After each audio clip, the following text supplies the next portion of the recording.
principe, le dialogue, il est de plusieurs manières. Il y a les dialogues sociaux, il y a les dialogues politiques, il y a les dialogues culturels. Dialogue. Mais le dialogue ici, on est dans le principe d'égalité des rangs et d'égalité de, n'est-ce pas, c'est pratiquement impersonnel. Et de dialogue, ma résolution est de la opposable à tous. Lorsque nous sommes allés au dialogue, on est au même titre. On débat, on discute. Il n'y a pas de chef, il n'y a pas de sous-chef. On est tous pareils. On débat, on discute et puis on s'en sort, n'est-ce pas? Ça va règlement d'abisso, à l'autopartager en gros, et là opposable à l'abisso. Ce n'est pas ça ce que le chef de l'État a appelé. Les dialogues, et Zalaka, n'a un droit mongo quelconque. On a un centre, on va faire Koutarak. Mais ici, les gens vont défiler là où le chef de l'État décidera qu'il va décider. Et puis dans le dialogue, tout va être placement. C'est un peu comme des forums. Beaucoup de temps, ils vont discuter, mais consultation, ce n'est pas le cas. Consultation, le chef de l'État peut décider que, bon consulter dans le bureau d'Anga. Bon consulter dans la OUA. Tu peux consulter dans la place telle. Ça, c'est lui qui décide de l'endroit, du lieu, des termes et des références. Le dialogue, ce n'est pas le cas. Le dialogue, il faut qu'il y ait des médiateurs. Des médiateurs viennent vous écouter, toutes les deux parties qui ont des problèmes. Les médiateurs sont au milieu et vous écoutent. Dans les consultations, il n'y a pas de médiateurs. Dans les consultations, celui qui appelle, c'est celui qui consulte, qui prend les actes. Et en plus de cela, les avis dans une consultation ne sont pas, je veux dire, opposables à tous. Ça veut dire erga omnes. Non. Les résolutions dans une consultation sont facultatives.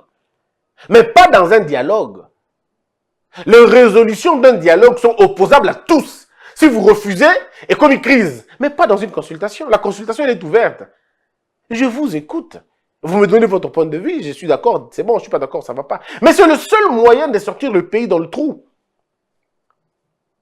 Il faut le dire, le chef de l'État a pris une décision de se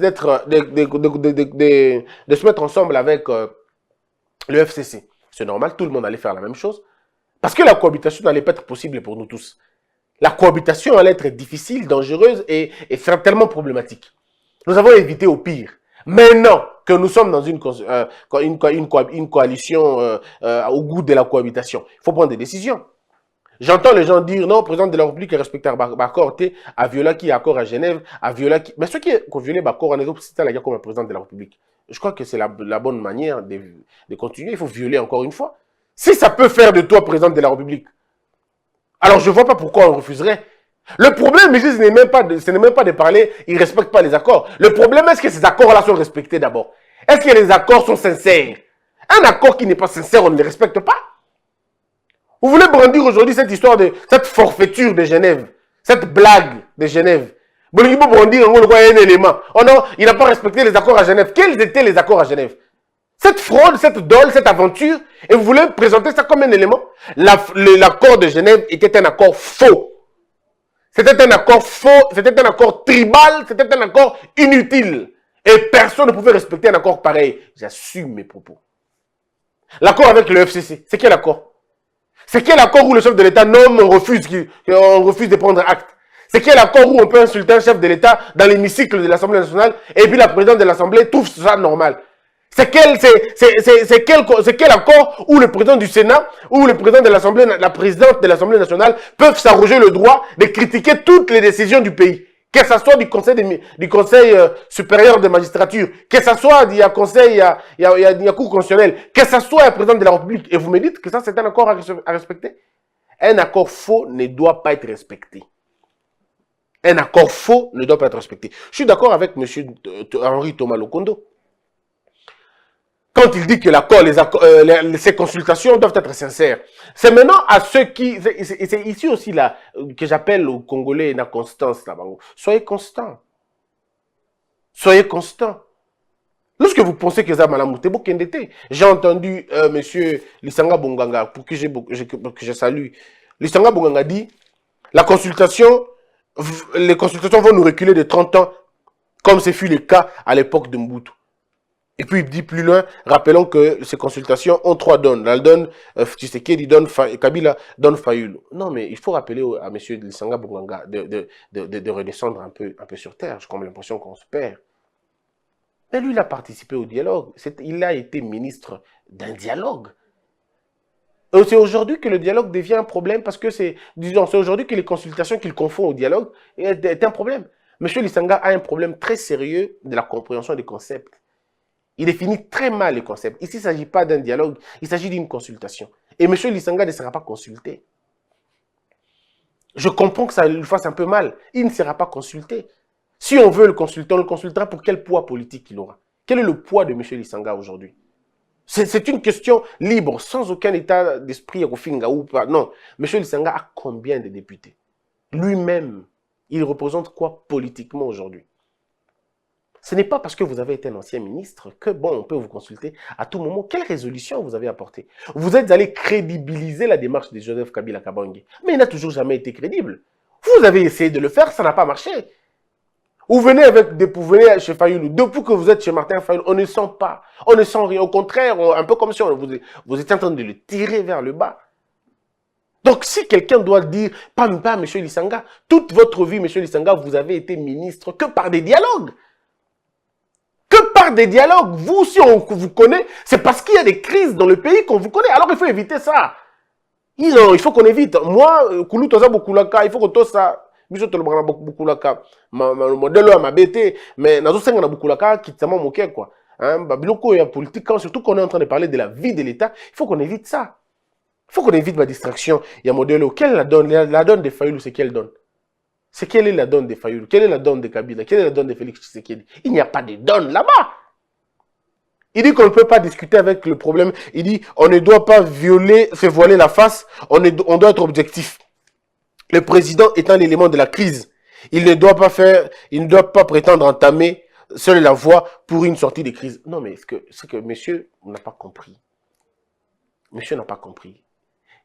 Si le président est l'élément de la crise, mais lui, il était ministre de la crise. Monsieur a été ministre de la crise. Et lui-même, il a fait partie de la crise.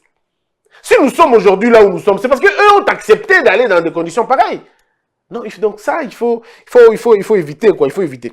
Et puis il dit, c'est pourquoi Fayoulou est la seule voie crédible à une sortie de crise. Mais qu'est-ce qui vous empêche alors de sortir de la crise? Si Fayoulou est la seule voie pour la crise, mais ça sur la crise? Comment lui qui est la seule voie de la sortie de la crise, pour la sortie de la crise? Vous voyez que vous dites des choses que vous ne maîtrisez pas.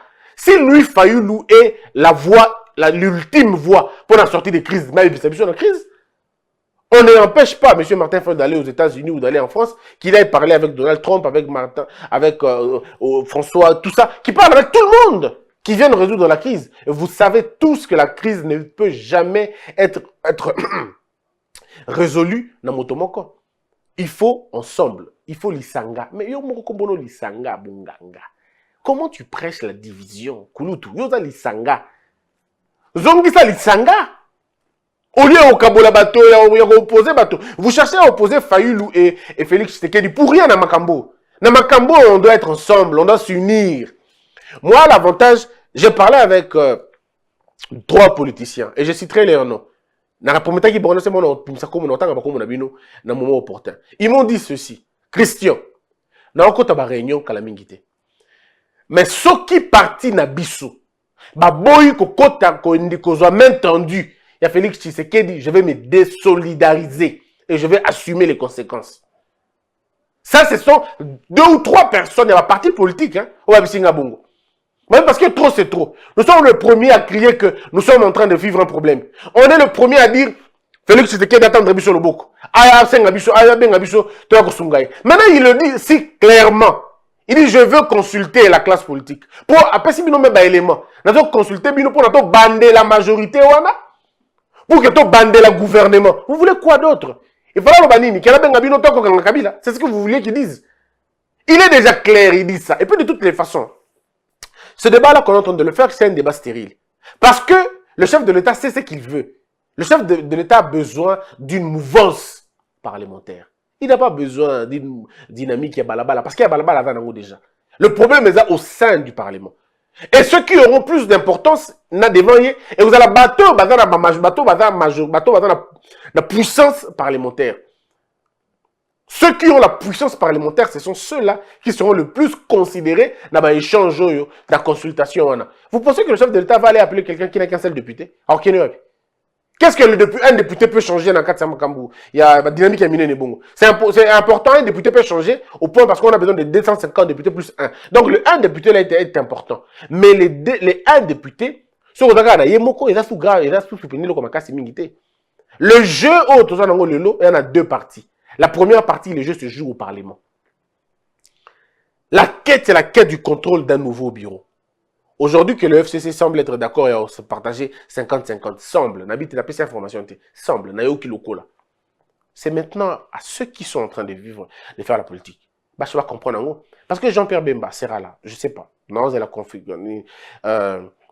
Qui va répondre, par exemple, bah, ta réunion le lundi, MLC, bah, ta réunion le lundi, dans mardi, ils seront certainement en réunion. Et au plus tard mardi,